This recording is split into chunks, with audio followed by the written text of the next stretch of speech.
Kabayan, isa ka bang OFW seaman at nakauwi na sa bansang Pilipinas simula noong January 1, 2020 at hindi na muling bumalik pa para magtrabaho abroad?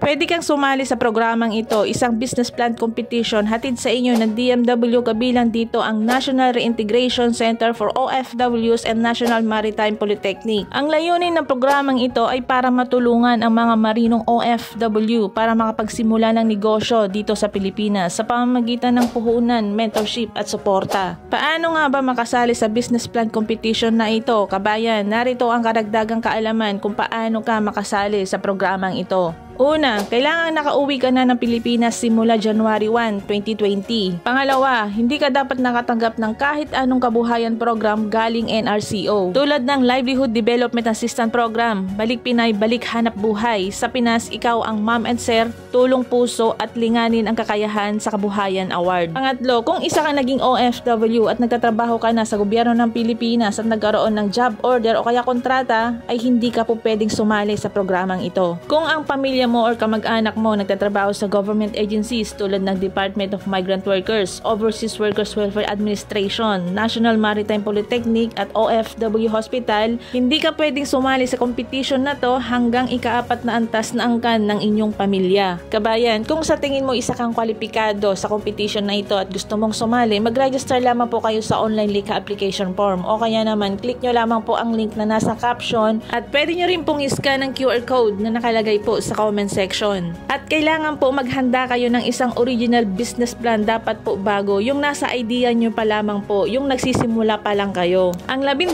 finalist na mapipili ay mabibigyan ng tag 100,000 pesos bawat isa, plus trophy, plus business mentorship. Guys, bukod doon, pipili din sila ng 3 national winners. Ang premyo matatanggap ng 3rd place ay 200,000 pesos. Ang 2nd place naman ay 300,000 pesos. At ang 1st place ay 500,000 pesos. Kaya ano pa hinihintay mo, kabayan? Mag-register ka na, sumali ka na, baka isa ka sa mapalad na manalo sa competition na ito. Ang layunin ng programang ito ay para matulungan ang mga nagbalik na seafarer o marino na magsimula ng sariling negosyo dito sa Pilipinas. Ang mapalad po na mapipili sa competition na ito ay i-announce po sa September sa Facebook page po ng National Reintegration Center for OFWs at saka sa National Maritime Polytechnic. Para po sa karagdagang update, pwede nyo pong i-visit ang kanilang mga Facebook page.